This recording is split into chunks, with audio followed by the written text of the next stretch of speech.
Imagine standing in the heart of the Sahara. The sun beats down on endless waves of yellow sand. There is no water for miles. But then you see something impossible. Peeking out from a massive dune is the wooden prow of a ship. And it is not just one boat. It is a massive fleet of 14 vessels, lined up like they are ready to sail across the dunes.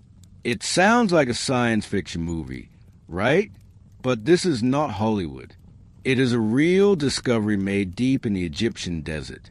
What makes it even weirder is their age. These ships were built over 5,000 years ago. That is long before the first pyramid was even a thought in the mind of a pharaoh. How did they get here? And who were the builders who created a navy for a sea of sand? Imagine a place so vast and so silent that the only thing you can hear is the sound of your own heart beating. You are standing in the middle of the Rub al-Khali. In English, we call this the empty quarter. And believe me, the name fits. It is the largest continuous sand desert on the face of our planet. It covers about 250,000 square miles. To give you an idea how big that is, imagine taking the entire country of France and burying it under a layer of burning yellow and orange sand. It stretches across Saudi Arabia, Oman, the United Arab Emirates, and Yemen. This is not just a desert. It is a world of its own, and for a long time, we thought it was a world that had nothing to say. We have all seen pictures of deserts. You probably think it is just a flat expanse of dirt and dust. But the empty quarter is different. It is famous for its massive sand dunes. Some of these dunes are like mountains made of gold.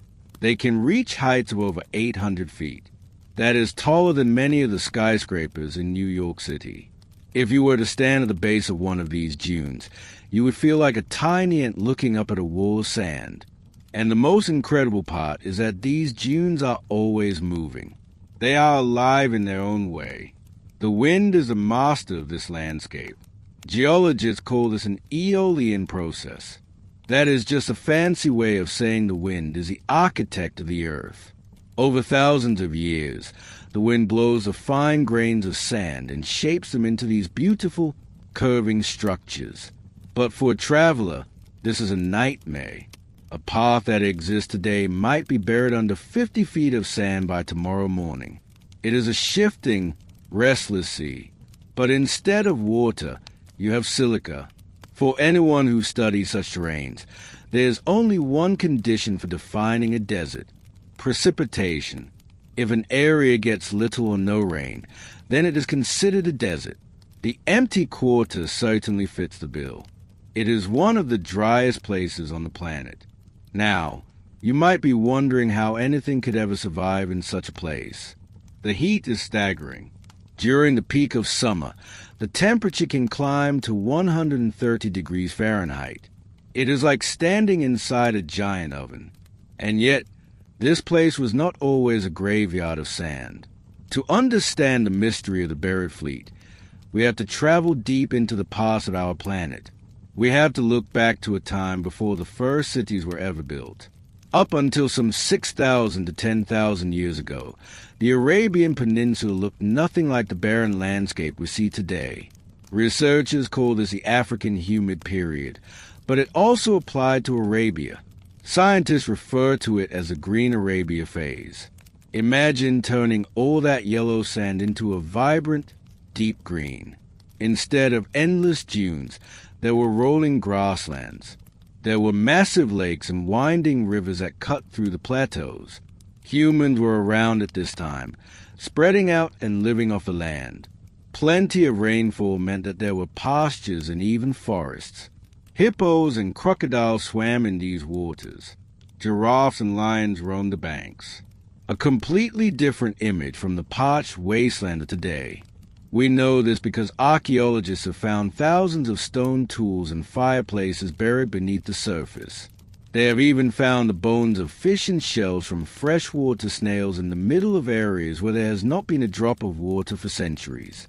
It makes you think, if the environment was so different back then, what else might be buried down there?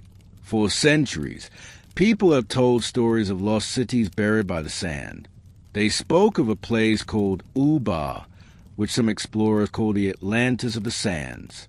For a long time, historians thought these were just myths, stories told around a campfire to pass the time.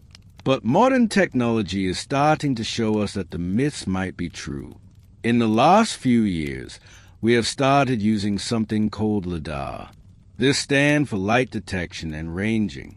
It is a type of laser technology that we can fly over the desert in a small plane or even a satellite. The lasers can penetrate through the top layers of sand and see the solid structures buried beneath. It is like having X-ray vision for the Earth. And what we are finding is changing everything we thought we knew about history. In 2024, a team of researchers started using artificial intelligence to scan these satellite images. They trained a computer algorithm to look for patterns that do not occur in nature. Nature likes curves and mesylines. Humans like right angles and straight walls. The artificial intelligence found something incredible in the heart of the empty quarter. It was not just a single building or a small village. It was a massive complex. And among these ruins, they found the remains of something that should not be there. A massive fleet of vessels. When we think of a fleet, we think of the ocean. We think of the Mediterranean or the Red Sea. The empty quarter is hundreds of miles away from any coastline. So, what were these vessels doing in the middle of a sand sea? To answer that, we have to look at the age of these finds. Initial tests suggest that these maritime artifacts are older than the oldest known civilizations. They predate the Sumerians in Mesopotamia. They predate the first pharaohs of Egypt. This would mean that a complex, organized society was building large-scale structures long before we thought it were possible. It reminds me of the discovery at Abydos in Egypt. Back in the late 1980s, archaeologists found 14 wooden boats buried in the sand. Those boats were 5,000 years old. They were the real deal, built with planks tied together. But the discovery in the empty quarter is even more shocking because it is much older. The sand acts as a perfect preservative. Because the air is so dry and there is no moisture to cause rot, items that would normally disappear in a few decades can last for thousands of years. Just like the petrified tree trunks found in the Sahara that still show the texture and knots of the wood, these desert finds are like a window into a lost world. But digging them out is a different story. The depth of the sand in the Rub al Khali is massive. In some places, it is over 140 feet deep. If you put the Statue of Liberty in a hole that deep, the sand would reach up to her waist. You cannot just pick up a shovel and start digging. The sand is like a liquid. As soon as you move a bucket of it, more sand slides down to fill the hole. This is why we rely on these new sensors and artificial intelligence. We can map out an entire site without moving a single grain of sand. We can see the grid system of the streets. We can see the foundations of the houses. The ruins reveal the full mastery of ancient planning. It looks just like a modern city layout, like the orthogonal grids you see in New York. But this city was abandoned and forgotten before the first word was ever written in a book. It makes you wonder if our timeline of human history is missing a giant chapter. The people who lived there must have been masters of their environment. During the Green Arabia period, they would have had plenty of water from the monsoon rains. But they also had to deal with the shifting climate. As the earth tilted on its axis, the rains began to fail. The lakes started to dry up. The green grass turned to yellow scrub, and then to dust. The wind did the rest. It took away the fine sediment after there were no plant roots to hold the ground together. Give it a couple thousand years, and you get the familiar image of the desert we see today. The inhabitants of this lost civilization would have seen their world disappearing around them. They probably tried to adapt. They might have built the irrigation systems we see in other parts of the world, like the ancient Fagaras. But eventually, the desert won. The city was swallowed. The fleet was buried, and for thousands of years, the world forgot they ever existed. Now, we are finally peeking under the covers. Every new satellite scan brings a new surprise. We are finding that the desert is not a void. It is a graveyard of empires. From the Roman outposts of Timgad in North Africa to the mysterious stone mustardals of Saudi Arabia, the sand is full of stories. But the fleet in the empty quarter is the most baffling of them all. It challenges our definition of civilization. We used to think that humans were just simple hunters until about 5,000 years ago. But these findings suggest something much more advanced. It takes a lot of organization to build a fleet of ships. You need wood, which had to be grown or imported. You need skilled craftsmen. You need a reason to sail. If there was a fleet here, there must have been a sea. This points to a time when the geography of the world was fundamentally different. A time when the middle of the Arabian Peninsula was a hub of trade and travel. As we continue to explore the shifting sands of the empty quarter, we are realizing that we are only scratching the surface. Only a tiny fraction of this desert has been properly excavated. There are hundreds of thousands of square miles left to scan. Who knows what else is waiting down there? Maybe there are more cities. Maybe there are more fleets. The sand keeps its secrets well, but the wind is always blowing. And as the dunes shift, they occasionally reveal a glimpse of what lies beneath.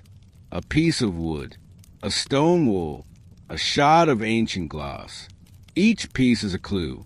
Each discovery is a step closer to understanding our true origins. The empty quarter is no longer empty. It is full of history, and we are finally starting to listen to what it has to tell us. The journey into the past of the desert is just beginning. The shifting sands are revealing a story that is older than civilization itself. It is a story of water, of life, and of a massive fleet that once sailed where the dunes now stand. The desert has many more secrets hiding beneath the endless sands, and recently we have found the most important one of all. Imagine you are standing in the middle of a vast brown landscape. The sun is beating down on your neck, and the wind is whipping fine grains of sand into your eyes. You are miles away from the nearest coastline. There is no blue water in sight, no sound of waves crashing, just the endless silence of the desert. But then, as you look down at the ground, you see something that makes you rub your eyes in disbelief. Protruding from the cracked earth is the unmistakable curve of a wooden hull. Not a small toy or model, but a massive, deep-sea vessel. And it is not alone. As you look further, you realize there's an entire fleet of them. 14 ships in total, resting side by side in the dust like a row of sleeping giants. This is not a scene from a science fiction movie. This is a real place called Abydos, and these are the ghost hulls of the desert. For a long time, we thought we knew when humans started building big things. We pointed to the pyramids of Giza and said, this is where it began. But these ships tell a different story. They were built around 5,000 years ago. That is half a millennium before the first stone was even laid for the Great Pyramid. It was a time when civilization was still in its infancy, or at least that is what the history books used to tell us. But the people who built these ships were not beginners. They were master engineers who understood the secrets of the sea long before they ever mastered the stone. The story of how we found them is almost as incredible as the ships themselves. It starts back in the early 1900s. A British archaeologist named Arthur Weigall was exploring a site west of the Nile River. He stumbled upon some strange mud brick walls. He caught a glimpse of what looked like whitewashed interiors, but then the roof of the chamber collapsed. It was too dangerous to continue. He marked the location on a map and moved on. The desert did what it does best. It swallowed the site whole. For nearly a century, the secret of the ships lay hidden under the sand, forgotten by everyone except the wind. Then, In 1991, a team of researchers from the University of Pennsylvania and Yale University returned to the site. They were led by a man named David O'Connor. They were looking for the tombs of early kings, but what they found changed our understanding of human history forever. While they were excavating near a massive funerary enclosure, they found a row of long, narrow structures made of mud brick. They looked like oversized coffins. But when they cleared away the debris and looked inside, they did not find a king. They found a ship. Now, you might think these were just simple rafts or hollowed-out tree trunks. We have found plenty of those in the mud of the Nile. But these were different. These were what experts call built boats. This was a massive technological leap. Before this, if you wanted a boat, you found a big tree and you dug out the middle. It was heavy and limited by the size of the tree. But the people of Abydos had a better idea. They took planks of wood and they joined them together to create a hull. They did not use nails. They did not have them back then. Instead, they used a system of mortise and tenon joints. They literally carved slots into the wood and fitted them together like a giant jigsaw puzzle. Then, to make sure the ship was watertight, they used thick ropes made of plant fibers to sew the planks together. They stuffed the gaps with bundles of reeds and covered them with pitch. These ships were 75 feet long and up to 10 feet wide. That is huge. To put it in perspective, each boat could hold up to 30 rowers. If you lined them all up, they would stretch across a football field and then some. And remember, there were 14 of them. This was a fleet that could carry hundreds of people across the water. But there was a problem. Abydos is nowhere near the sea. It is in the middle of a desert plateau. So what were these sea-going vessels doing in the dust? Some scientists thought that maybe the Nile River used to flow closer to the site. They thought that perhaps the river had changed its course over thousands of years and left the ship stranded. But when geologists looked at the terrain, they realized the river had actually stayed in pretty much the same place. The ships were 7 miles away from the water. This means that 5,000 years ago, thousands of people had to work together to drag these massive wooden vessels across the burning sand. They had to build special vaults to house them. They encased each ship in mud brick and plastered the walls white so they would gleam in the sun. Why go to all that trouble? To answer that, we have to look at the beliefs of the people who lived back then. For the ancient Egyptians, the desert was not just a place of death. It was a gateway. They believed that when a pharaoh died, he did not just disappear. He began a perilous journey through the underworld. To make that journey, he needed a ship. They called them solar boats. Their sun god, Ra, was said to sail across the sky during the day in a magnificent vessel. At night, he traveled through the world of the dead. By burying these ships near the pharaoh, the people were giving their leader the tools he needed to become a god himself. But here's the really crazy part. When the scientists examined the wood, they found something they did not expect. The ships were not just ceremonial models. They were the real deal. They found evidence of wear and tear on the planks. They found traces of water damage and repair. These ships had actually been in the water. They had sailed the Nile, and perhaps even the Mediterranean Sea, before they were dragged into the desert to wait for their final voyage. Think about what that means for a second. To build 14 ships of this size, you need a lot of wood, and the Sahara is not exactly known for its forests. Ancient Egypt was a land of reeds and scrub brush, but not large timber. The wood used for these ships was cedar, and cedar only grows in the mountains of Lebanon, hundreds of miles to the north. This means that even 5,000 years ago, there was a massive trade network in place.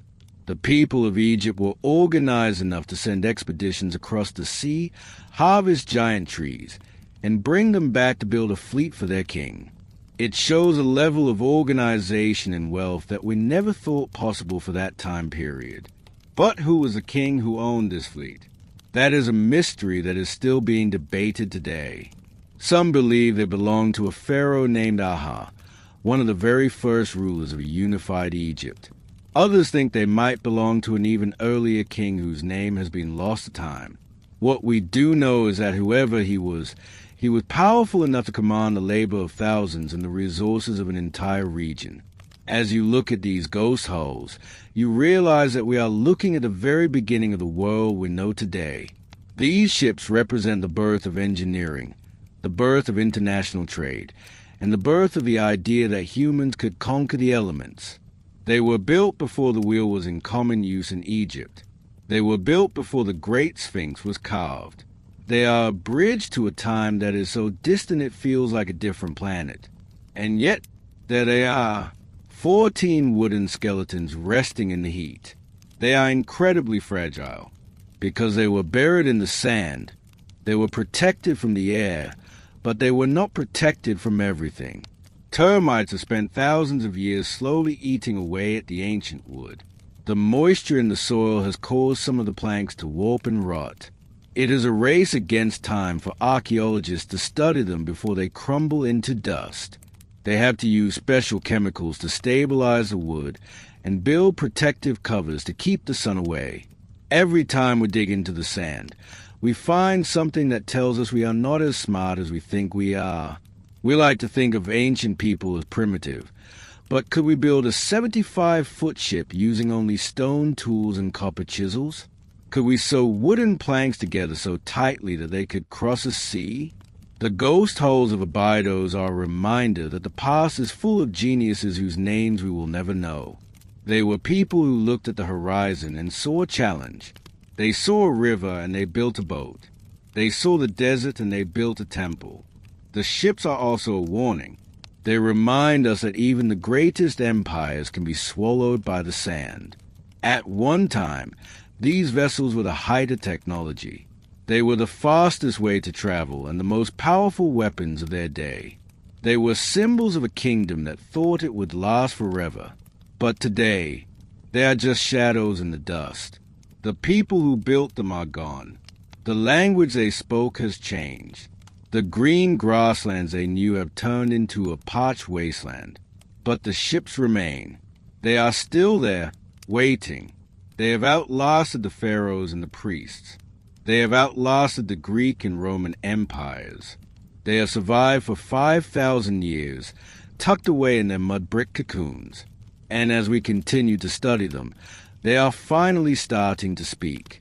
They are telling us about a time when the world was new, when the desert was green, and when a fleet of ships was the only thing standing between a king and the end of the world. As the sun sets over the dunes, the shadows of the hulls stretch out across the sand. It is easy to imagine them floating on a sea of golden light, ready to set sail one more time.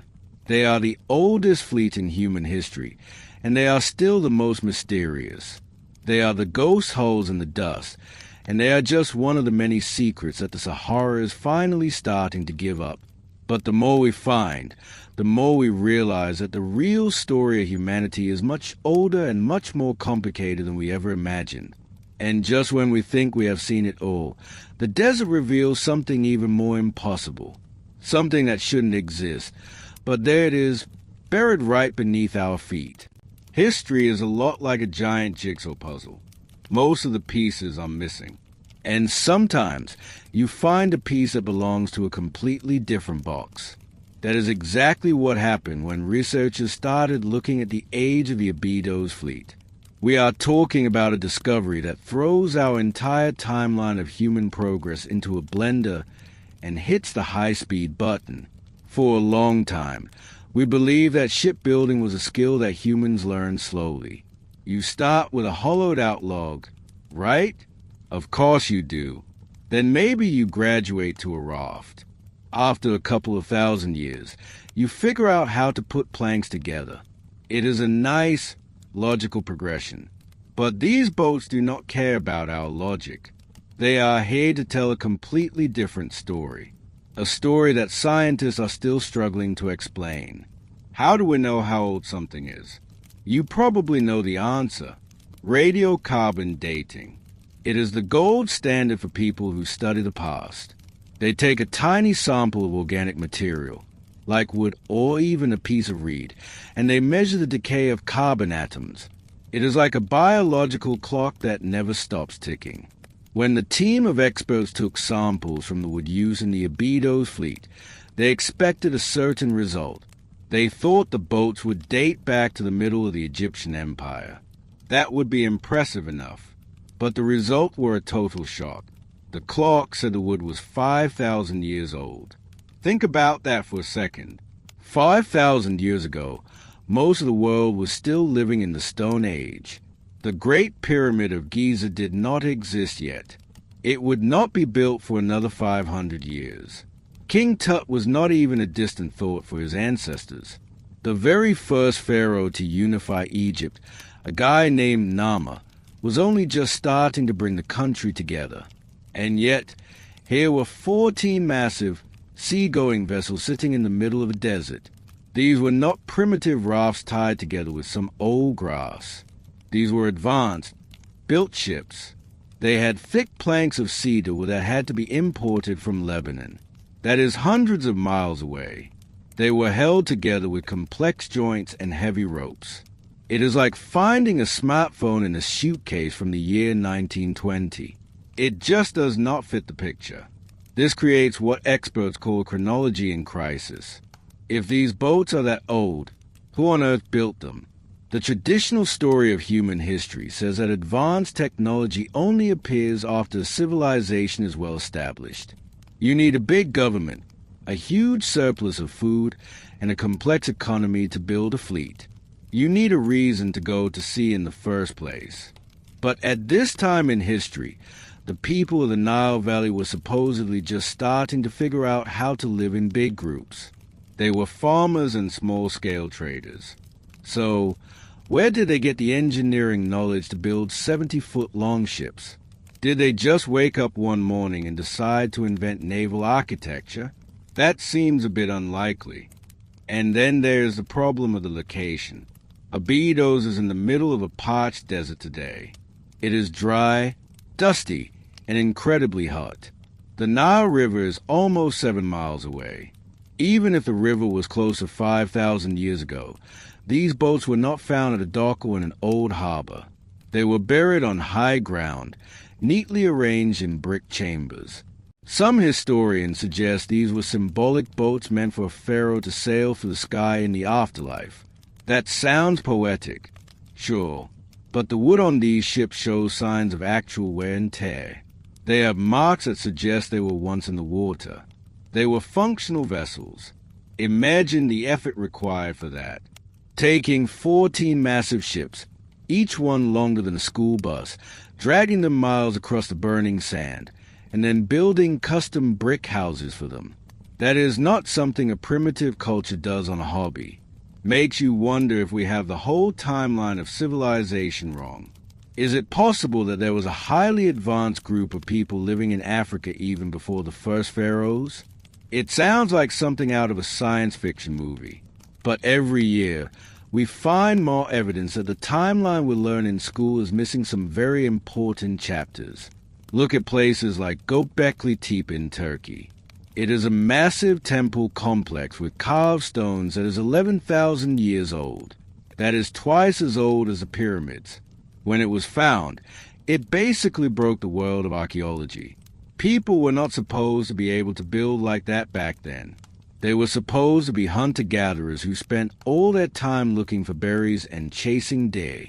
And now, we have the Abydos fleet. It is another piece of the puzzle that suggests our ancestors were much more capable than we give them credit for. Anyway, the mystery of the wood itself is a big clue. The ships are made of cedar. But cedar trees do not grow in Egypt. They never have. They grow in the mountains of Lebanon. This means that 5,000 years ago, there was already an organized trade route across the Mediterranean Sea. You do not just go pick up a few tons of timber by yourself. You need a fleet of transport ships, a crew of sailors, and a way to navigate. This implies that the world was already connected by water long before we thought it was. It means that while we thought humans were just starting to build mud huts, Someone out there was already a master of the high seas. Wait, it gets even weirier. When the archaeologists looked closer at the construction, they found that the planks were not nailed together. They did not have iron nails back then. Duh. Instead, they used a system of mortise and tenon joints. That is a fancy way of saying they carved the wood so that the pieces fit together like a 3D puzzle. Then they used woven straps to sew the planks together. When the wood got wet, it would swell up, making the ship completely waterproof. This is a high level of engineering. It is the kind of thing you expect from a culture that has been building ships for 1,000 years, not a culture that is just getting started. It suggests a long history of maritime expertise that has been completely lost to time. Pretty intense, right? This discovery has left historians scratching their heads. If the Egyptians had this technology at the very beginning of their history, where did it come from? Some people think it might be a legacy from an even older civilization. Maybe a group of people who lived in the Sahara when it was still green and full of lakes. As the water dried up, they moved to the Nile and brought their boat-building secrets with them. It would explain why the boats are buried so far from the water. They were a reminder of a time when the world looked very different. They were a link to a past that was already ancient to the people who buried them. Think about the Statue of Liberty again. If you saw just a torch sticking out of the sand, you would know a whole city used to be there. These 14 boats are like that torch. They are just a small hint of a much larger story. A story of a world where people were traveling the oceans and building massive structures long before the first page of our history books was even written. It makes you think if we truly understand the word primitive. Maybe we are the ones who are behind the times when it comes to understanding our own origin story. There is also the question of who owned this fleet. It was found near the tomb of a king named Aha. That is a funny name, but he was a very serious ruler. He was one of the first kings of the first dynasty. But even if he was a powerful guy, building 14 ships and burying them in the desert is a massive waste of resources for a new kingdom. Unless, of course, these ships were not just transportation. Maybe they were a symbol of divine power. In ancient Egypt, the sun god Ra was believed to travel across the sky in a boat. By burying these ships, the king was claiming his place among the gods. But that still does not explain where the technology came from. You can have all the religious beliefs in the world, but they will not help you carve a cedar plank so it fits perfectly with another one. The Abydos fleet remains one of the most significant finds in the history of archaeology. It is a physical challenge to everything we thought we knew about the dawn of civilization. It tells us that the transition from the Stone Age to the Bronze Age was not a slow crawl. In some places, it was a sprint, or maybe it was a restart. Maybe humanity has reached high levels of technology several times, only to lose it all when the climate changed or disaster struck. The desert is a great place for keeping secrets because the sand covers everything. It protects things from the wind and the rain. It waits for someone to come along with a shovel and a lot of patience. So, the next time you think about the ancient world, do not just picture people in loincloths moving heavy rocks. Picture a 70-foot ship with white sails, cutting through the waves of the Mediterranean, carrying cedar wood to a bustling port. Picture architects and engineers arguing over the best way to join planks together. The Abydos fleet is proof that the past is much more crowded and complicated than we imagine. It is a reminder that we are walking on top of thousands of years of hidden history. And who knows what else is waiting down there? We have only scratched the surface of the Sahara. There could be entire cities, older than the pyramids, sitting just a few feet below the dunes. This brings us to a big realization. Our timeline of history is not a solid wall. It is more like a fence with a lot of holes in it. We see the big events, like the building of the Great Pyramid or the reign of King Tut, but we miss the quiet centuries in between. We miss the people who invented the tools that made the pyramids possible. The Abydos fleet is a bridge across one of those holes. It connects the mysterious prehistoric past with the famous world of the pharaohs. It shows us that the foundation of Egypt was built on the decks of these massive ships. But the most haunting part of the whole story is the silence. There are no written records from the time these boats were built, no journal from the captains, no blueprints from the shipwrights. We have the physical objects, but the voices of the people who used them are gone. We are left to guess their motives and their methods. It is a silent fleet, resting in a sea of sand, waiting for us to figure out its secrets. And as we dig deeper into the desert, we might find that the crisis in our chronology is just the beginning of a much bigger discovery. Something that shouldn't exist, but there it is, buried right beneath our feet. And that is exactly where things get even more mysterious. Because as it turns out, the ships were not the only things buried in those silent sands. There were other things. Things that tell a story of a world that was already old when the first pharaoh was born. Think about the Sahara for a moment. You see sand. You see rocks. You see heat waves shimmering off the ground. What you do not see are forests.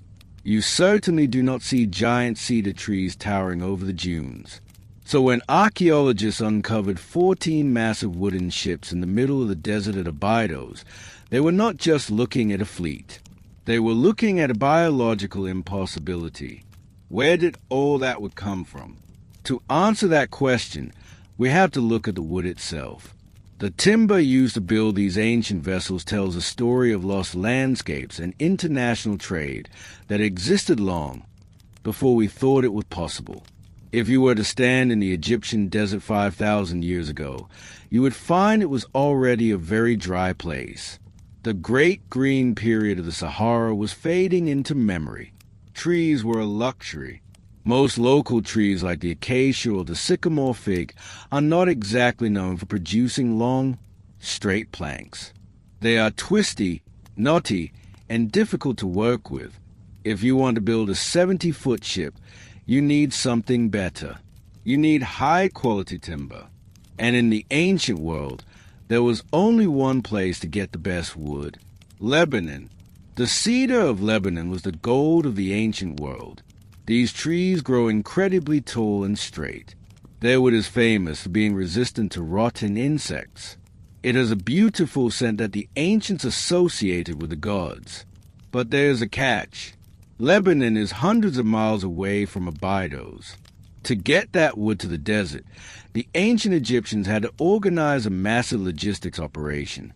They had to cut the trees in the mountains, haul them to the coast, sail them across the Mediterranean Sea, and then move them up the Nile River. Finally, they had to drag them across the burning sand to the royal burial grounds. Think about the level of organization required for that. This was not the work of a primitive tribe. This was a sophisticated state operation happening 5 centuries before the first stone was laid for the Great Pyramid. When researchers took samples of the wood from the Abydos fleet, they found exactly what they suspected. This was imported cedar. This discovery changed everything we knew about early Egyptian history. It proved that even in the first dynasty, the pharaohs had the power and the wealth to command resources from distant lands. It shows that the foundations of civilization were built on trade. But the story of wood in the Sahara goes even deeper than that. Literally, if you travel to certain parts of the desert today, you might stumble upon something that looks like a graveyard for giants. These are the petrified forests of the Sahara. In places like the western desert of Egypt, you can find massive tree trunks lying on the sand. They look like real wood. You can see the texture of the bark and the rings in the trunk. But when you touch them, they are as hard as stone. These trees are millions of years old.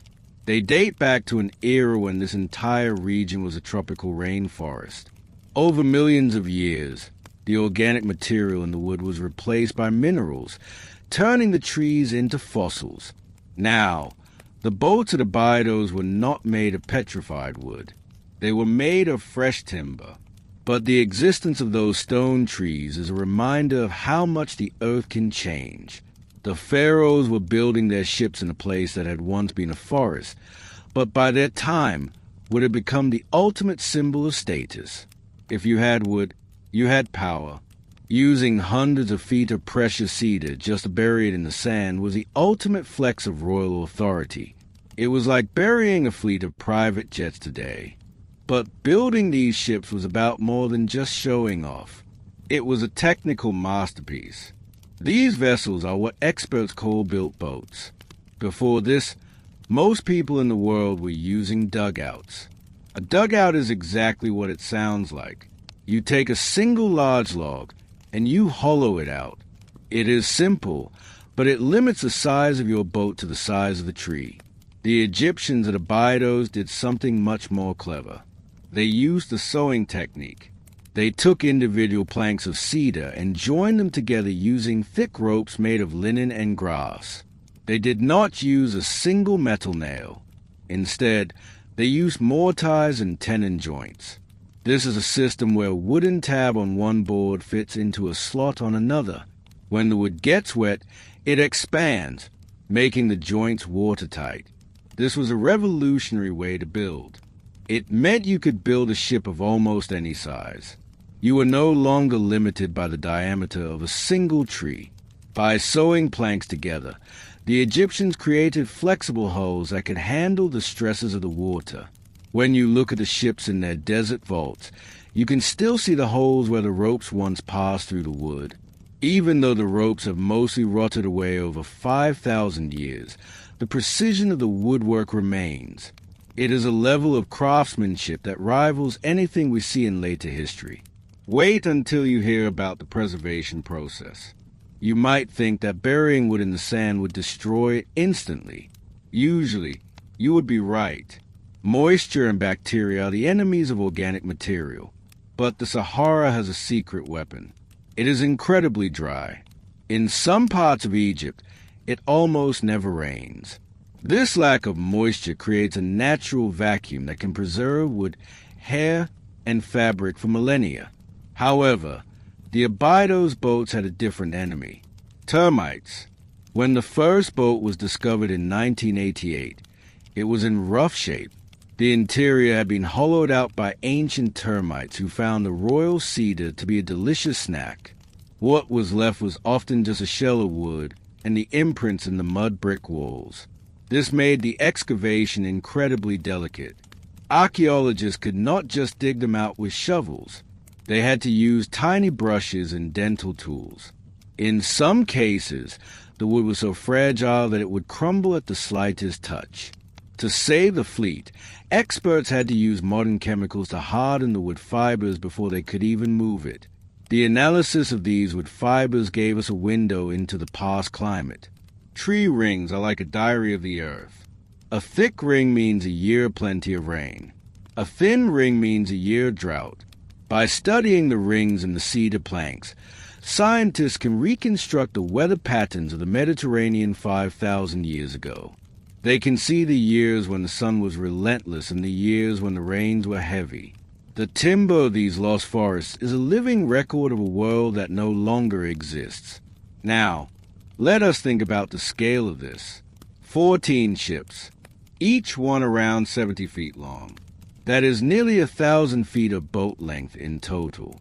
That requires a staggering amount of cedar.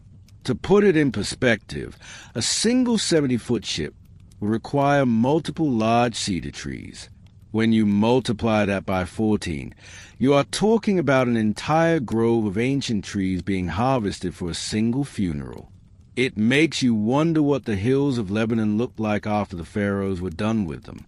The demand for timber for these royal projects was likely one of the first major human impacts on the environment of the Middle East. We often think of environmental change as a modern problem, but the pharaohs were shaping the world around them through their hunger for wood. There is also a spiritual side to this timber. For the ancient Egyptians, wood was not just a building material. It was a bridge to the afterlife. They believed that the sun god, Ra, traveled across the sky in a boat.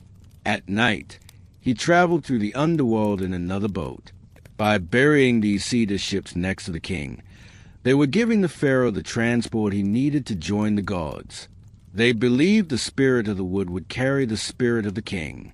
The physical timber might rot or be eaten by termites, but the idea of the ship was eternal. But there's a mystery that still haunts researchers. If these ships were so valuable, why are they all the same? Usually, a fleet has different types of ships for different jobs. You have fast scout ships and heavy cargo ships. But the 14 vessels at Abydos are nearly identical. They were built to a specific standard. This suggests that they were not a working fleet that was retired. They were likely built all at once, specifically for the king's burial. Imagine the scene. Hundreds of craftsmen working in the heat, sewing cedar planks together, all to create a fleet that would never actually sail on water. Or did it? Some scholars believe these boats might have actually been used once. They think they were the very boats that carried the pharaoh's body down the Nile for the final time. After the funeral was over, the boats were hauled out of the water and placed into their brick vaults. This would explain why they show signs of wear. Some of the planks have repairs. There are places where the wood was reinforced. These were not just models. These were real, working ships that had felt the currents of the Nile before they were silenced by the sand. The timber of these lost forests reminds us that civilization is a struggle against the environment. To build a kingdom in the desert, the Egyptians had to reach out to the mountains of Lebanon. They had to master the physics of wood and the engineering of the sea. The 14 ships of Abydos stand as a testament to that struggle. They are the oldest large-scale wooden structures ever found. They are older than the pyramids. They are older than the written records of most of the world. And they were made possible by the trees of a forest that was already ancient when the first pharaoh was born. When we look at the wood, we are not just seeing a boat. We are seeing the ghost of a green world, captured in cedar and buried in the sand. You are standing in the middle of a golden furnace. Sand is everywhere. It is in your boots. It is in your hair. And it is stretching out toward the horizon like a frozen ocean of fire. But what if I told you that you are actually standing at the bottom of a real ocean?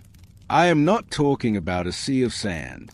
I am talking about salt water, coral reefs, and predators that would make a great white shark look like a goldfish. To understand why a fleet of ships is sitting in the middle of a desert, we have to talk about the time when the Sahara drank the sea.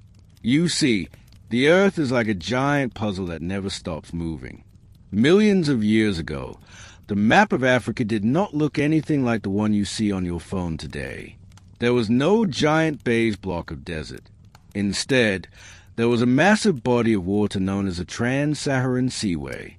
This was a shallow ocean that cut right through the heart of the continent. It ran from north to south, connecting what we now call the Mediterranean Sea to the Gulf of Guinea. Imagine that for a second. You could have taken a boat from the coast of Algeria and sailed it straight down into the middle of Mali or Niger. But this was not a place where you would want to go for a casual swim. Scientists have spent decades digging through the rock and shale in places like the Tlemcen Valley in Mali, and what they found is enough to give you nightmares.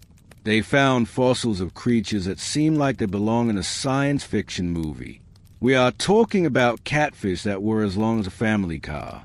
There were sea snakes that stretched 40 feet in length. Imagine a snake as long as a school bus swimming through the water right beneath your boat. This sea was a tropical paradise for some of the largest marine life to ever exist on our planet. The most famous of these finds is located in a place called Wadi al-Haytan. In English, that translates to the Valley of the Whales. It is a World Heritage Site in Egypt, and it is one of the most surreal places you will ever visit. Picture this. You are walking through the desert, miles from the nearest coastline, and you look down to see the skeleton of a whale resting on the sand. It is not just one whale. There are hundreds of them. But these are not ordinary whales. These are Basilosaurus whales. They lived about 40 million years ago, and they were the kings of the Tessus Ocean. The Basilosaurus was a terrifying predator. It was about 60 feet long and had a mouth full of sharp, jagged teeth. But the most incredible thing about these fossils is that they have tiny little legs. Yes, you heard that right. These whales had hind limbs with feet and toes. They were a missing link in the story of evolution, showing us the exact moment when land mammals decided to return to the sea. The Valley of the Whales is essentially a prehistoric graveyard that was frozen in time when the water receded. So, how did a massive ocean turn into the world's largest hot desert? It did not happen overnight. It was a slow, agonizing process that took millions of years. As the tectonic plates shifted and the continents drifted into their current positions, the seaway began to close up, the land rose, and the water was trapped in giant basins. For a while, the Sahara was a land of massive inland lakes. One of these was Lake Megachad. At its peak, this lake was larger than all of the Great Lakes in North America combined.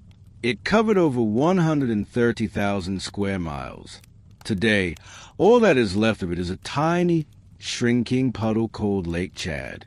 As the sun beat down and the rain patterns shifted, the water evaporated. But it did not just disappear. It left behind a calling card. Salt. If you go to the Taudeni region in northern Mali, you will see people digging giant slabs of salt out of the ground. This is the remnants of that ancient sea. For centuries, camel caravans have traveled across the desert to trade this salt for gold. To the people of the ancient world, salt was just as valuable as precious metals because it was the only way to preserve food. When you see a salt mine in the Sahara, you are looking at the dried-up ghost of an ocean. But it is not just salt and whale bones that the sea left behind. It left behind the very foundation of the desert itself. Have you ever wondered why the sand in the Sahara is so fine? A lot of it comes from the shells of billions of tiny marine organisms that died and settled on the ocean floor millions of years ago. Over eons, the wind and the sun broke these shells down into the dust and grains that now make up the giant dunes. When the wind blows a sandstorm across the Atlantic and drops dust in the Amazon rainforest, it is actually carrying the nutrient from ancient African sea life to fertilize the jungle in South America. The planet is connected in ways that are hard to even wrap your head around. This brings us back to the fleet of ships. If the Sahara was once an ocean, it makes sense that you would find boats there, right? Well, not exactly. The timeline is the tricky part. The Trans-Saharan Seaway dried up millions of years before humans even existed. The ships found at Abydos and other sites were built by people who lived in a much drier world. But those people were obsessed with the idea of the sea. Even though they lived in the sand, they understood that water was the source of all life. They built their boats to look like the ones that would have sailed the Nile, but they buried them in the desert as a way to navigate the waters of the afterlife. Scientists are still trying to figure out if there were other periods of flooding that happened more recently. Some geologists look at the Rikat structure, also known as the Eye of the Sahara, and they see evidence of massive water erosion. This is a giant circular feature in Mauritania that is nearly 30 miles wide. From space, it looks like a giant bullseye. Some people believe it was an island that was submerged during a massive flood about 12,000 years ago. They think this could be the true location of the lost city of Atlantis. While most mainstream scientists say it is just a natural geological dome, the sheer scale of the watermarks in the region makes you wonder. Think about the amount of water it would take to carve out features like that. We are talking about cataclysmic events. We know that at the end of the last ice age, the sea levels rose rapidly. If a massive wave or a sudden shift in the landscape pushed the ocean back into the Saharan basins, it would have been a disaster of biblical proportions. The people living there at the time would have seen their green pastures and forests turn into a churning, salty grave in a matter of days. This is why the discovery of the buried fleet is so unsettling. It reminds us that the ground beneath our feet is not as solid as it seems. The desert is a master of disguise. It covers up the fact that it was once a jungle. It hides the fact that it was once an ocean floor. And it buries the evidence of civilizations that thought they were permanent. When we find a 70-foot-long boat in a place that has not seen a drop of rain in a year, it forces us to confront the reality of climate change on a massive scale. The Sahara is currently growing. It is expanding by about 30 miles every single year. As it moves south, it is swallowing up villages, farms, and history. But history has a way of coming back to the surface. Just as a storm in 1988 revealed the first of the Abydos boats, the shifting sands are constantly uncovering new mysteries. Who knows what else is down there? Maybe there are larger ships. Maybe there are entire harbors waiting to be found under 100 feet of sand. We are only just beginning to use technology like satellite imagery and ground-penetrating radar to see through the dunes. What we are finding is that the Sahara is not an empty space. It is a library. It is a vast, sandy archive that contains the story of our planet's transition from a blue world to a brown one. Every whale bone, every shark tooth, and every wooden plank tells a story of survival and transformation. The next time you see a picture of the Sahara, do not just see a desert. Try to see the water. Try to imagine the sound of waves crashing against dunes that are now hundreds of miles from the shore. Imagine the giant catfish and the walking whales. And think about the people who stood on the edge of that retreating sea and decided to build a fleet of ships, just in case the water ever decided to come back. The Sahara once drank the sea, but the desert is a long memory. It is a memory made of salt, bone, and cedar wood, and it is waiting for us to dig it up. Imagine standing in the middle of a sun-bleached landscape, miles away from any significant body of water. The air is dry. The heat is shimmering off the sand, and the only thing you can see for miles is a horizon. Now, imagine digging into a mound of ancient mud bricks and finding a ship. Not a toy, and not a model, but a real 75-foot-long wooden vessel. It sounds like something out of a dream or a high-budget movie. But for a team of archaeologists at Abydos in 1991, this was a reality that changed everything we thought we knew about the origins of civilization. This is the story of the Abydos fleet, a group of 14 massive ships buried in the Egyptian desert. They were not just old. They were ancient even by the standards of the pharaohs who built the Great Pyramid. These vessels date back nearly 5,000 years, to the very beginning of the first dynasty of Egypt. Think about that for a second. These boats were already centuries old when the first stone was laid for the Sphinx. They represent the dawn of maritime technology, a time when humans were first learning how to conquer the water and the wind. For a long time, the world was focused on the solar boat of King Khufu, which was found near the Great Pyramid in 1954. That boat was a masterpiece of engineering, but it was built during the Fourth Dynasty. The fleet at Abydos is far older. It takes us back to a mysterious era when Egypt was just becoming a unified nation. The discovery began when David O'Connor and his team were excavating a series of mud brick enclosures near the tomb of a king named Aha. At first, they thought they were looking at simple walls.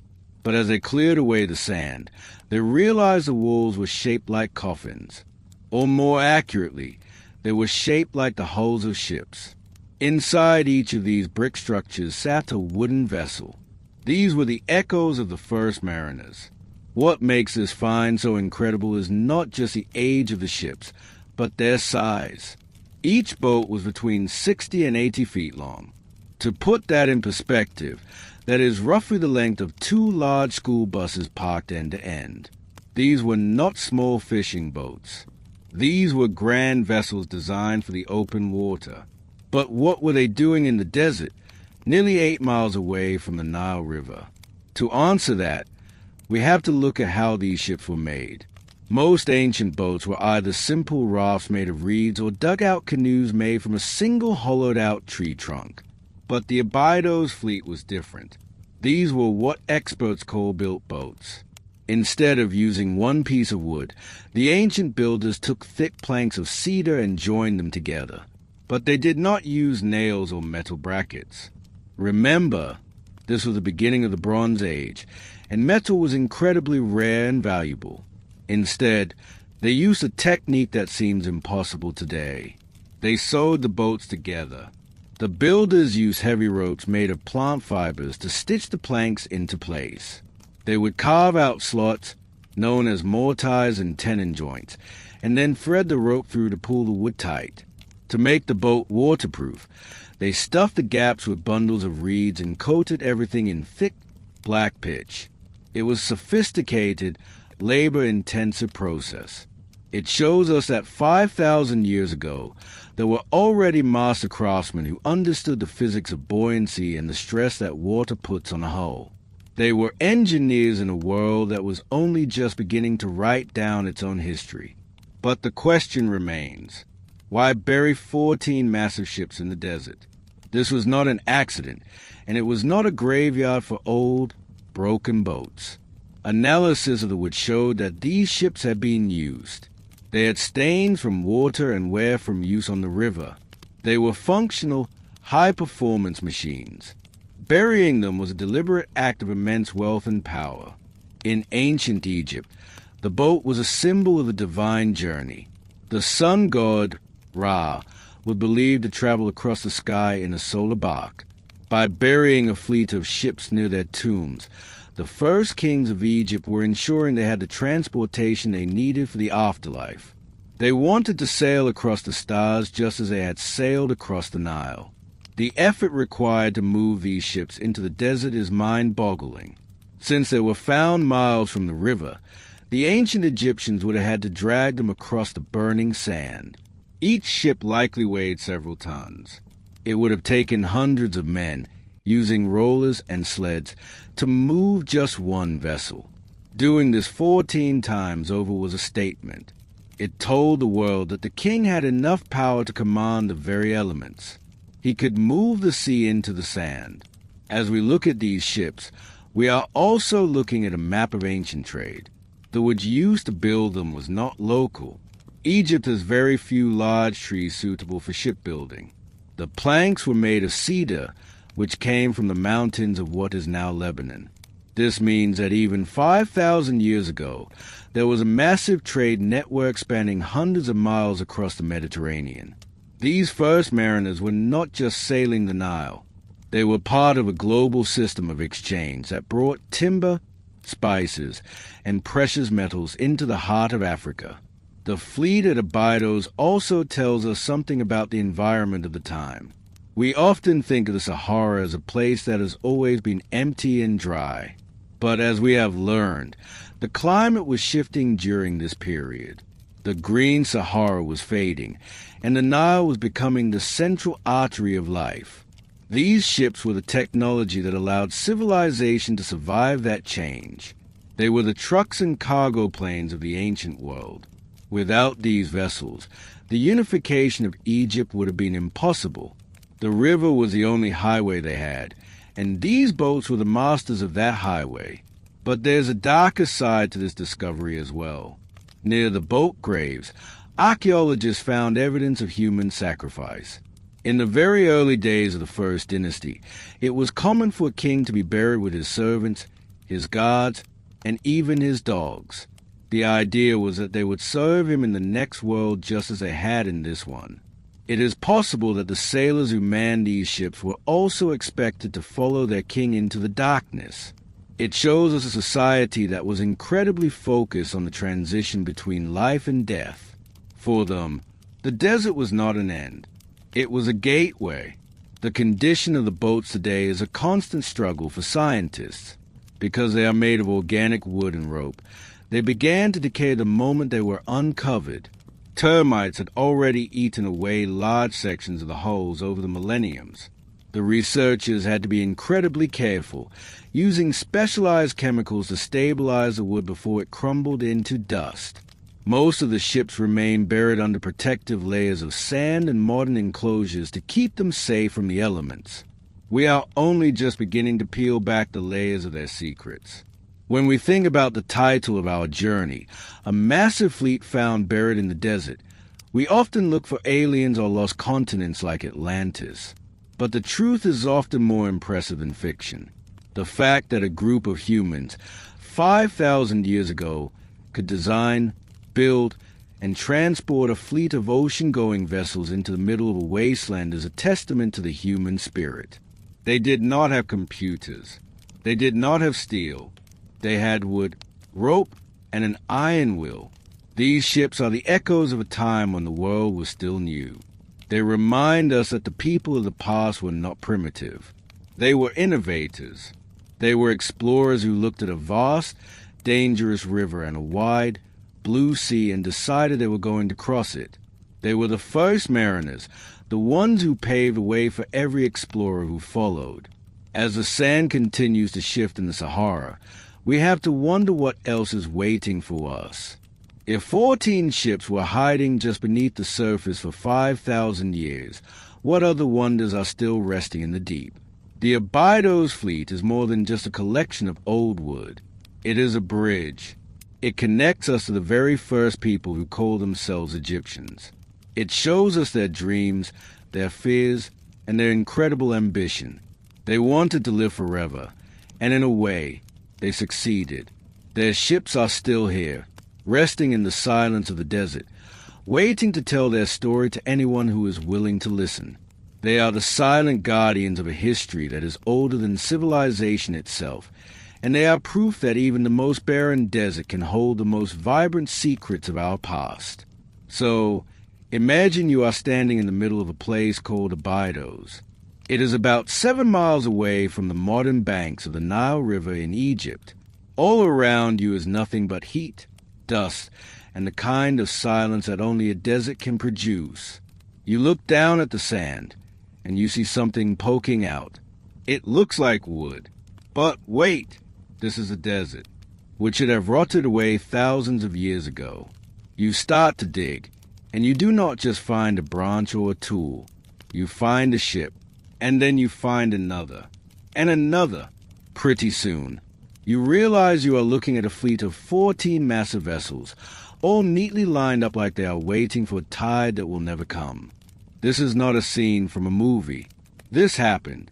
In the early 1990s, an American and Egyptian team of archaeologists uncovered what is now considered the oldest fleet in human history. We are talking about boats that were built around 5,000 years ago. To put that in perspective, these ships were already ancient when the Great Pyramid of Giza was being built. They predate the famous pyramids by about 500 years. It makes you stop and think. We usually view history as a slow climb from primitive tools to complex machines. But hey, at the very dawn of what we call civilization, we find a fleet of sophisticated, 70-foot-long ocean-going vessels buried in sand. This was not the beginning of a process. This was a zenith, a peak of a forgotten era. Each of these ships was about 75 feet long and up to 10 feet wide. If you saw one today, you might mistake it for a luxury rowing boat or a small yacht. But these were not models or toys. They were real, functional ships that could hold 30 rowers each.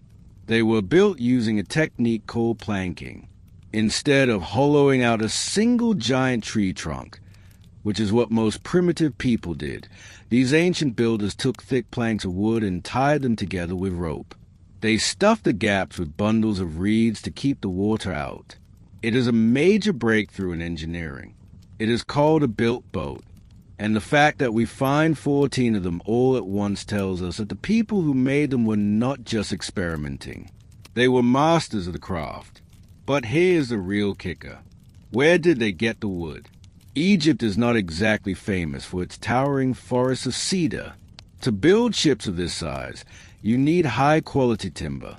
Scientists analyzed the wood and found that much of it came from Lebanon. That means that 5,000 years ago, there was already a massive international trade network in place. Someone had to order the wood, someone had to pay for it, and someone had to transport it hundreds of miles across the sea and the land. All of this was happening before the first stone of the pyramids was even quarried. It suggests a level of organization and wealth that we are only just beginning to understand. Now, you might be wondering why anyone would go through the trouble of dragging 14 massive ships into the middle of the desert. They were not just left there by accident. Each ship was placed inside its own individual mud brick chamber. It was like a giant outdoor garage made of brick. The walls were plastered with white limestone and painted. From a distance, in the bright desert sun, these structures would have glowed like a row of white gems. They were a part of a funerary complex for the kings of the First Dynasty. Specifically, they were likely built for King Hoaha or King Kasekemwe. But the mystery goes deeper. Why ships? In the ancient Egyptian mind, life and death were inextricably linked to the water. Their entire world revolved around the Nile. To them, the sun was a god named Ra who sailed across the sky in a solar bark. When a king died, he did not just go into a hole in the ground. He began a journey through the underworld. He needed a fleet to navigate the celestial waters.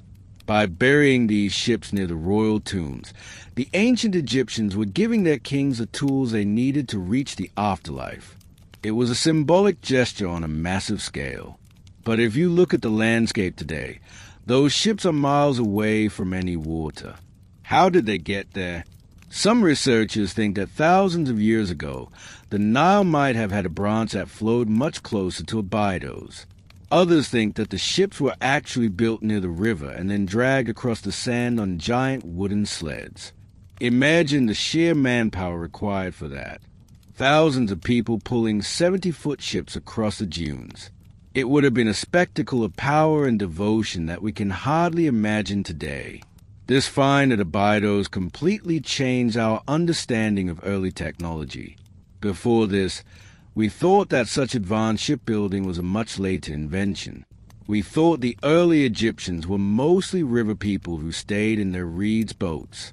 But the Abydos fleet proves that they were thinking big from the very start. They were building ships that could handle the rough waters of the Mediterranean or the Red Sea. They were reaching out to the world. And it is not just the ships. In that same desert, archaeologists have found evidence of a culture that was vibrant and active long before the first pharaoh ever wore a crown. We find petrified tree trunks that are 65 feet tall. We find fossilized shark teeth and turtle shells. These are relics of a time when the Sahara was a green grassland filled with lakes and rivers. About 6,000 years ago, the climate shifted. The rain stopped falling. The green faded to yellow. The people who lived there had to adapt. They moved toward the Nile Valley, bringing their knowledge and their culture with them. Maybe that is why they were so obsessed with ships. Maybe they remembered a time when the desert was not a desert at all, but a land of plenty with water everywhere you looked. When they buried those ships at Abydos, they were not just honoring a king. They were honoring a memory of a world that had vanished beneath the sand. As we dig deeper into the Sahara, we find more of these forgotten relics. We found Timgad, the Roman city that stayed hidden for 1,000 years. We found the city of Aten, the lost golden city that was the wealthiest place in the ancient world. We even found glass shards in the eastern Sahara that were created 29 million years ago when a meteorite hit the earth and melted the sand into canary yellow glass. King Tutankhamun even had a scarab made from this space glass on his breastplate. It seems the desert has a way of preserving things that should be gone. It acts like a giant time capsule. Think about the effort it took to create the Abydos complex. The mud bricks, the white limestone plaster, the cedar wood from Lebanon, and the intricate drawings of boats on the interior walls. It was a massive investment of resources. It shows that these people had a clear vision of the universe and their place in it. They were not struggling to survive. They were thriving. They had reached the zenith. And then, for reasons we are still trying to figure out, that specific era ended. The ships were covered by the sand. The white walls crumbled. The names of the kings were forgotten for millennia, but the ships stayed.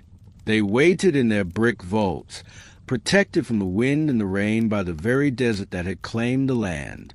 When they were finally uncovered, they were so well preserved that you could still see the marks of the tools used to shape the wood. You could see the way the ropes were tied. It was as if the builders had just stepped away for a lunch break and never came back. This is the real story of the Sahara. It is not just a bunch of sand and rocks. It is a graveyard of civilizations. It is a place where the relics of a forgotten zenith are waiting to be found. Every time we think we have the timeline of human history figured out, the desert throws us a curveball. It shows us a fleet of ships where there should be nothing but dust. It shows us a green paradise where there is now only heat. It reminds us that we are not the first people to think we have mastered the world. The fleet at Abydos is a silent witness to a time when humans first started to dream big. They looked at the horizon and decided they wanted to see what was on the other side. They built the ships, they traded with distant lands, and they prepared for a journey into the eternal. They are the proof that even 5,000 years ago, we were a species of explorers, builders, and dreamers. And as the wind continues to shift the dunes of the Sahara, who knows what else might emerge from the sand?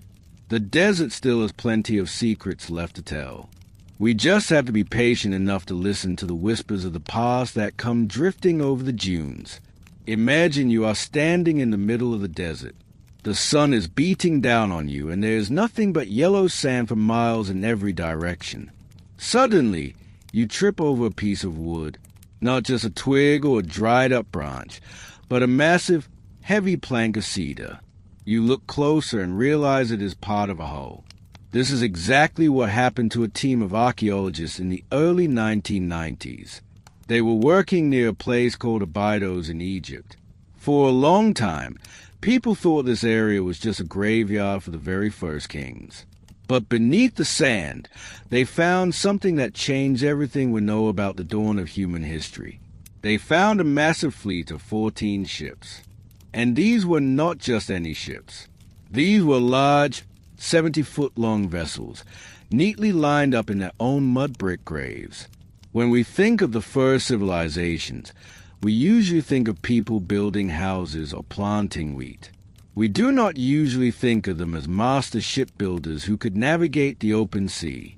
But these ships at Abydos are over 5,000 years old. That means they were built several hundred years before the Great Pyramid of Giza was even a thought in a pharaoh's mind. Think about that for a second. Before the first stone of the pyramids was laid, humans were already building massive, sophisticated vessels. And here's the real kicker. These ships were found miles away from the Nile River. They were buried deep in the heart of the desert. It makes you wonder what a fleet of seagoing ships is doing in a place where there is no water to be found for miles. To understand this mystery, we have to look at the technology used to build them. These were not simple canoes made by hollowing out a single tree trunk. In the world of archaeology, these are known as built boats. This was a massive leap forward in human engineering. Instead of using one piece of wood, these ancient builders took dozens of thick planks and joined them together. But they did not have iron nails or modern glue. So, how did they hold a 70-foot ship together? They used a system of mortise and tenon joints, and then they literally tied the boat together with thick ropes made of plant fibers. They stuffed the gaps with bundles of reeds to keep the water out. It was like a giant, floating jigsaw puzzle held together by a string. When the wood got wet, it would swell up and create a watertight seal. This was the high-tech equipment of its time. But why would you go through all that trouble to build 14 ships and then bury them in the sand? Most historians believe these were solar boats. In the ancient Egyptian belief system, the sun was a god named Ra. Every day, Ra would sail across the sky in a magnificent ship, and every night, he would sail through the dark world of the afterlife to be reborn the next morning. The pharaohs wanted to do the same thing. They believed that by burying these real, working ships next to their tombs, They would have a fleet ready for them in the spirit world. It was the ultimate travel insurance policy. But just because they were used for a funeral does not mean they were not real ships. Tests on them would show that some of the planks were worn down, suggesting they had actually been used on the water before they were retired to the desert. This find points to something even bigger. It suggests that before the first pharaoh even sat on a throne, there was a maritime culture that we are only just beginning to understand. To build 14 ships of that size, you need an entire industry. You need laborers, master woodworkers, rope makers, and people who know how to navigate. You also need a supply chain. Cedar wood does not grow in the desert. It had to be imported from the mountains of Lebanon, hundreds of miles away across the sea. This means that 5,000 years ago, there was already a massive trade network connecting different parts of the world. The dawn of civilization was not a quiet event in a small valley. It was a global, connected explosion of technology and travel. Now, let's take a step even further back into the past. The title of this segment mentions a deluge, and for a good reason. When we look at the Sahara today, it is hard to imagine it as anything other than a wasteland. But if we go back 6,000 or 7,000 years, the desert was a very different place. Geologists and climate scientists have proven that the Sahara used to be what they call the Green Sahara. Instead of sand dunes, there were massive lakes and flowing rivers. There were forests and grasslands filled with hippos, crocodiles, and elephants. We have found the bones of these animals buried in places where it has not rained for centuries. This was the African humid period. During this time, the Sahara was home to a massive inland sea. In some places, it was deep enough to hold entire ecosystems that we now only find in the ocean. This is why archaeologists have found shark teeth and whale fossils in the middle of the Egyptian desert. One of the most famous spots is called Wadi al-Haytan, which literally translates to the Valley of Whales. You can walk along the sand and see the skeletons of ancient whales that still have tiny hind legs. These whales lived millions of years ago when the entire region was covered by the Tessus Ocean. But even in more recent human history, the water was still there. When the climate started to change about 5,000 years ago, the water did not just disappear overnight. It was a slow, agonizing process. The lakes began to shrink and the rivers turned into dry beds called wadis. The people who lived there had to move. They followed the receding water until they eventually settled in the Nile Valley. This is where the story gets really interesting. Some researchers believe that the memory of this lost, watery world lived on in the myths and legends of the first Egyptians. They spoke of a time called Zep Tepi, or the first time when the world emerged from a prime Val ocean. Could the massive fleet at Abydos be a tribute to that forgotten era? A memory of a time when their ancestors sailed across a Sahara that was more water than sand? Finding these ships is like finding a ghost from a world that no longer exists. It reminds us that our planet is constantly shifting. The ground beneath our feet was once the bottom of the ocean, and the most barren places on Earth were once teeming with life. The people who built the Abydos fleet were living on the edge of a massive transformation. They were the bridge between a wild, green, prehistoric world and the structured, stone world of the pharaohs. They were using the best technology they had to preserve their connection to the water, even as the desert was closing in around them. The sheer scale of the fleet tells us that we have probably underestimated ancient humans. We often think of people from 5,000 years ago as primitive, but could you build a 70-foot ship using only stone tools and rope? Could you organize a team to drag 14 of those ships miles into the desert and build brick vaults to house them? The amount of planning and coordination is staggering. It shows that the foundations of civilization, like government, religion, and engineering, were already fully formed before the first word was ever written down. As we continue to dig, we are finding that the sand has been acting as a giant time capsule. Because the desert is so dry and the air is so still, Organic materials like wood and rope can survive for thousands of years. In any other part of the world, those ships would have rotted away in a century. But in the Sahara, they are perfectly preserved, waiting for someone to clear away the dust.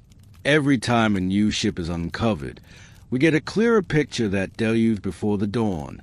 We see a world that was defined by the water, even in the middle of what will become the largest hot desert on Earth. So, the next time you look at a map of the Sahara, do not just see a blank space of yellow. Imagine the massive wooden hulls resting beneath the dunes. Imagine the rowers who once pulled their oars through water that has long since evaporated. We are standing on the ruins of a maritime empire that existed before history was even being recorded. The desert is not just a place of death. It is a library of the deep past, holding on to the secrets of a time when the world was green and the sea was everywhere. The 14 ships of Abydos are just the beginning. Who knows what else is buried down there, waiting for the next desert storm to reveal its secrets. We are only just beginning to listen to the whispers of the past that come drifting over the dunes, telling us a story of a great deluge and a fleet that was built to sail forever into the afterlife. When we think about ancient Egypt, we usually picture massive stone blocks, golden mosques, and the towering shapes of the Giza pyramids. But the real miracle of their early engineering might be something much more fragile and much more unexpected. Wood. Think about it for a minute. We are in the middle of one of the driest places on the planet. A place where trees are as rare as rain clouds and the sun can bake the life out of anything left in the open. And yet, here we find a fleet of 14 ships, each over 70 feet long, resting in the sand. That is not just a boat find. That is a massive architectural statement. To build something of that scale, you need more than just a good idea. You need a supply chain, a professional workforce, and a level of engineering that honestly should not have existed 5,000 years ago. This is why we call these people the architects of the impossible. Let us look at how these ships were actually put together. If you were building a wooden boat today, you would probably use metal nails, steel bolts, or maybe some high-tech waterproof glue. But the architects of the Abydos fleet did not have any of that. Instead, they used a technique that sounds like it belongs in a sewing room rather than a shipyard. They literally stitched the planks together. They used thick ropes made from vegetable fibers to lash the heavy wood into place. When the wood got wet, it would swell up and the ropes would tighten even more. This created a watertight seal that was strong enough to cross the Nile or even navigate the open sea. This is what historians call a built boat. It represents a massive leap forward from a simple raft or a hollowed-out log. It is the difference between a bicycle and a long-distance freighter. But where did they get the material? This is a part of the story that really makes scientists and historians scratch their heads. The Sahara Desert did not have the kind of massive, straight trees needed to create 70-foot planks. For that, you need high-quality cedar. And in the ancient world, the best cedar grew in the mountains of Lebanon. That is over 700 miles away from the desert graves of Abydos. To get that wood to the construction site, the ancient Egyptians had to organize a massive expedition. They had to sail across the Mediterranean Sea, trek across hundreds of miles of desert, and navigate the difficult currents of the Nile. And they were doing this long before the pyramids were even a twinkle in a pharaoh's eye. It suggests that there was a global trade network running much earlier than our history books usually tell us. These early builders were not just carpenters. They were masters of logistics. They had to coordinate thousands of workers, navigate thousands of miles of harsh terrain, and then assemble these vessels with surgical precision. And why did they do it? They went through all that effort just to bury the ships in the sand forever. This is where the spiritual side of the architecture comes in. The ancient Egyptians believed that the afterlife was not just a destination where you sat around. It was a journey. The pharaoh was expected to sail across the sky with the sun god, Ra. He had to navigate through the dangerous and shifting waters of the underworld. If he did not have a boat, he was stuck. So, these ships were the ultimate insurance policy. They were built to sail through eternity. The mud brick vaults that held them were just as impressive as the ships themselves. These rooms were perfectly tailored to the dimensions of each vessel. They had thick walls and whitewashed interiors that were decorated with over 100 drawings of boats. It was a complete ritual landscape hidden beneath the dust. But the Abydos fleet is not the only example of impossible architecture in the desert. If we travel even further back in time to around 7,000 years ago, we find a place called Nabta Playa. It is located in a remote part of the Western Sahara that is almost impossible to reach today. In the present, it is a place of brutal heat and endless sand. But back then, it was a major ritual center for nomadic people. These people built a calendar circle out of massive stones. It looks a bit like a miniature version of Stonehenge. But here is the catch. It is at least 1,000 years older than the famous stone circle in England. These nomadic architects were tracking the stars with incredible accuracy. They aligned their stones with the summer solstice and the stars of the constellation Orion. Why would people who were constantly moving with their cattle care so much about the sky? It is because the stars were their calendar. They told them exactly when the seasonal rains were coming. In the desert, water is life. If you miss the rain, your entire community could vanish. So they built a clock out of stone to track the movements of the universe. This level of astronomical knowledge in a society that we used to think was primitive is staggering. It shows that our ancestors were thinking about the big picture long before they started building cities. And then we have the mystery of the mustadils. These are massive rectangular structures found in the deserts of Saudi Arabia. They are older than the pyramids of Giza, and there are thousands of them spread across 77,000 square miles. Some of these structures are over 1,500 feet long. That is 4 times the length of a professional football field. They were built by stacking low walls of stone. But when you look at them, they do not seem to have a practical purpose. There are no roofs, no rooms, and no evidence that people ever lived inside them. They appear to be purely ceremonial. The amount of labor required to collect, transport, and stack millions of rocks across the desert is mind-blowing. It implies a highly organized society with a shared belief system thousands of years before the first civilizations were supposed to have formed. What connects all of these projects? Whether it is the Abydos fleet, the stone circles of Nabta Playa, or the massive rectangles in the Saudi desert, they all share a common theme. They are projects that seem far too big and far too complex for the people who supposedly built them. We like to think of human history as a straight line. We start with simple tools and slowly get more complex over time. But the more we dig into the desert sand, the more we see that history is full of peaks and valleys. There were pockets of incredible brilliance and technological mastery long before the first king ever wore a crown. These architects of the impossible did not have computers. They did not have iron tools or heavy machinery. They did not even have the wheel yet. And yet, they were moving tons of stone and timber across hundreds of miles of hostile territory.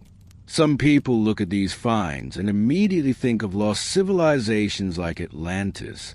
Others want to believe in visitors from another world who provided the blueprints. But maybe the real answer is even more impressive than a science fiction story.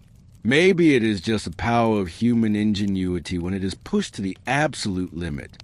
When you live in a place as harsh and unforgiving as the Sahara, you have to be smart.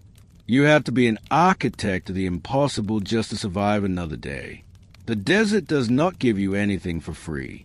If you want to build a fleet of ships or a stone observatory, you have to earn it with every drop of sweat. As we look at the ruins of these ancient projects, we have to ask ourselves how much of our history is still hidden from us. We have only explored a tiny fraction of the world's deserts.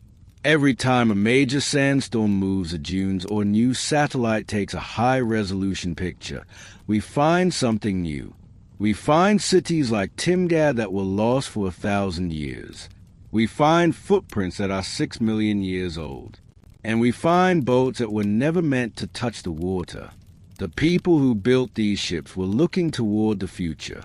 They were not just thinking about their own lives or their own generation. They were thinking about eternity. They were building a bridge between the world of the living and the world of the gods.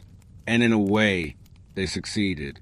Even though their bodies are long gone and their names are often forgotten, their work remains. These 14 boats are still resting in their vaults, waiting for a celestial sea that will never come. But there's one more mystery that we have to talk about. Among the ships and the stone circles, there are hints of something even older. There are structures that do not fit any of our established timelines. There are artifacts that seem to suggest that the story of human civilization goes back much further than we ever dared to imagine. As we move into the final part of our journey, we are going to look at the most controversial finds of all. We are going to look at the things that should not exist according to every textbook in the world. Because the desert is not just a graveyard of history. It is a vault of secrets that are finally starting to come to light. The next time you look at a photo of a sand dune, remember what might be resting just a few feet beneath the surface. Remember the architects who saw a barren landscape and decided to build a masterpiece. They were the ones who dared to dream of sailing through the stars while their feet were still planted in the dust of the earth. And their story is only just beginning to be told. We have been looking at the Sahara as a graveyard, a place where things go to be forgotten.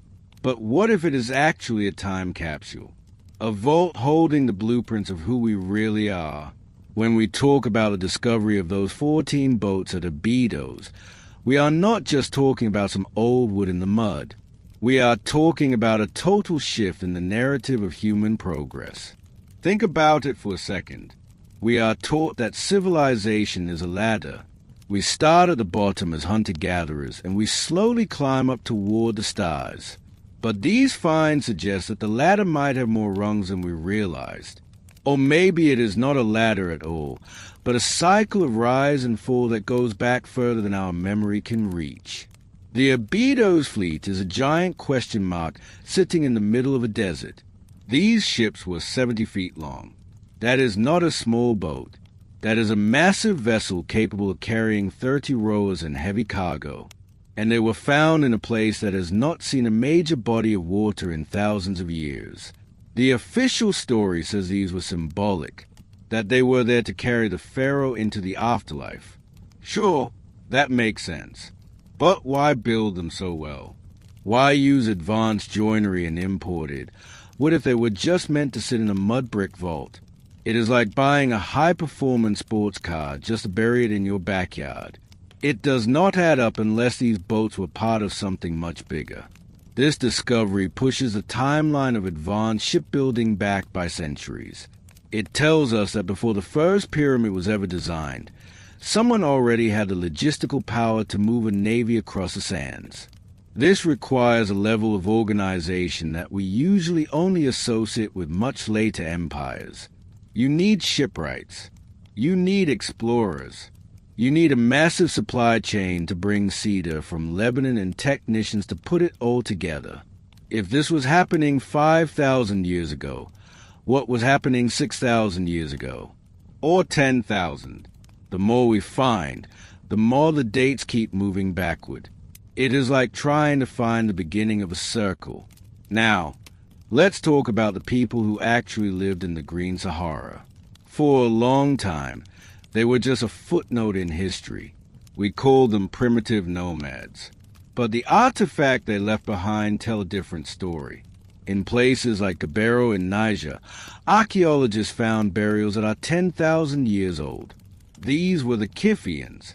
They were tall, muscular people who hunted giant fish in the middle of what is now a wasteland. They had pottery.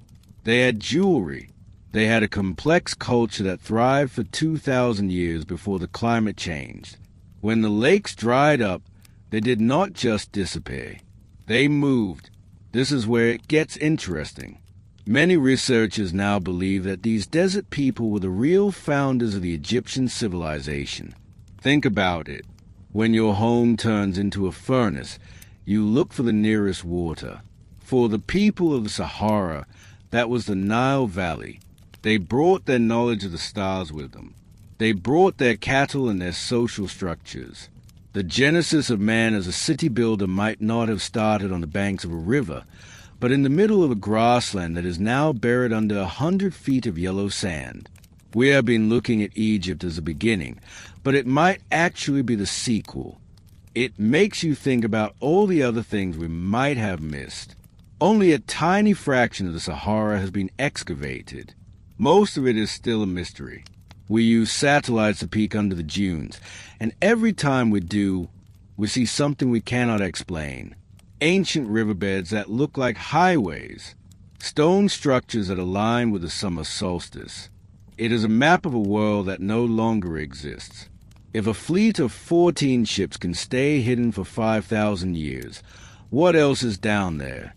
Are there entire cities made of mud and stone waiting for someone with a shovel and a lot of patience? The traditional view of history is very rigid. It likes things to happen in a specific order. But nature is not like that. The earth changes. The poles shift. The green places turn brown, and the brown places turn green. If the Sahara can flip from a jungle to a desert in the span of a few centuries, then civilizations can rise and fall just as fast. We have this idea that we are the most advanced humans to ever walk the planet. But the Abydos fleet is a humbling reminder that our ancestors were doing things 5 millennia ago that would challenge us today. They were master engineers who understood the water and the wind. We also have to consider the technology itself. The Abydos boats were built using a technique called mortise and tenon. This is not something you stumble upon by accident. It is a sophisticated way of joining that allows a hull to flex with the waves without breaking apart. This is high-level naval architecture. To see it in its fully realized form so early in history suggests that it did not just appear out of nowhere. There must have been a long line of experimental boats that came before it. Where are those boats?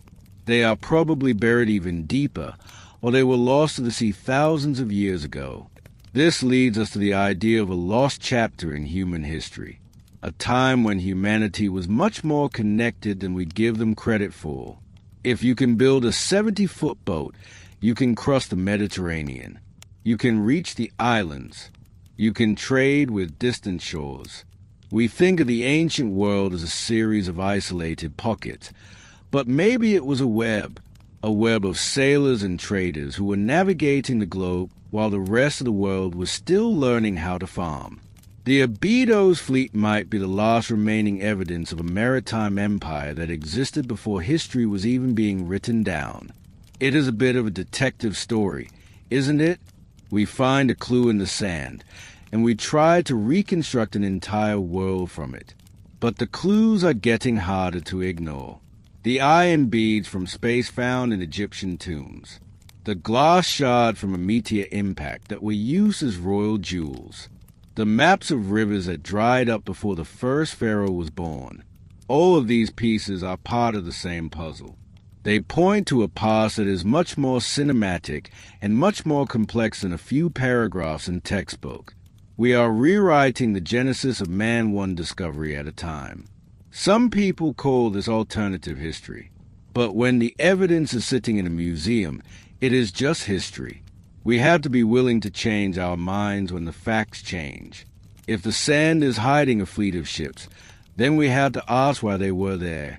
If the climate data says the Sahara was green, we have to imagine what that meant for the people living there. It changes our perspective on everything. It makes the world feel older and much more mysterious. It reminds us that we are just the latest occupants of a planet that has seen many masters before us. Think about the sheer scale of the desert again. Millions of square miles. If you put the entire United States inside the Sahara, you would still have room to spare. Now imagine trying to find a single tomb or a single boat in all that space. It is a miracle we have found anything at all. The fact that these ships were discovered because of a storm and some termites is incredible. It makes you wonder how much more is just inches beneath the surface, waiting for the wind to blow the right way. We are walking on top of a library of human experience, and we have only read the first few pages. As we move forward into the future, our tools for looking into the past are getting better. AI and LiDAR and ground-penetrating radar are giving us X-ray vision. We are starting to see the outlines of a lost world. We are seeing the ghost of the Green Sahara. And as those images become clearer, the story of man becomes even more fascinating. We are not just a species that appeared out of nowhere to build pyramids. We are resilient, creative, and adventurous people who have been navigating a changing planet for longer than we ever dared to dream.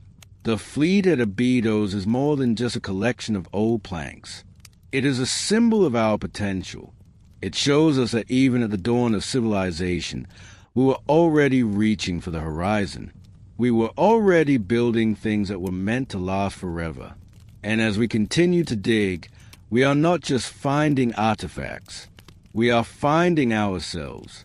We are discovering that our roots go deeper and spread wider than we ever thought possible. The desert may be dry and barren, but the history it holds is as rich and vibrant as any forest. And that story is only just beginning to be told. Wait, I should not say that. Let's say that the story is unfolding in ways that will change our future forever. Every grain of sand we move is a step closer to the truth. And the truth is that the genesis of man is much more spectacular than we ever imagined. It is a long road ahead for archaeologists. There will be more debates and more theories. There will be skeptics who say it is all a coincidence, and there will be dreamers who see Atlantis in every circle of stones. But somewhere in the middle is a reality of our ancestors, a reality of hard work, incredible skill, and a deep connection to the earth. They left these boats for us to find, not because they wanted us to know about their deaths, but because they wanted us to see how they lived. They were sailors of the sand and masters of the green. And now, thanks to the shifting winds, we finally get to see them for who they really were. The architects of our world, the first of many, and certainly not the last. The desert is giving up its secrets, and we are finally ready to listen. It is a new dawn for history, and the sun is just starting to rise over the dunes. Makes you want to pick up a shovel, doesn't it? Sure it does, because the next great find is out there, just waiting for someone to notice. And when it happens, everything we think we know will change all over again. That is the beauty of the desert. It never tells the same story twice. It keeps you guessing, and it keeps you looking down, wondering what is right beneath your feet. Because in the Sahara, the past is never really gone. It is just waiting for its turn to be seen.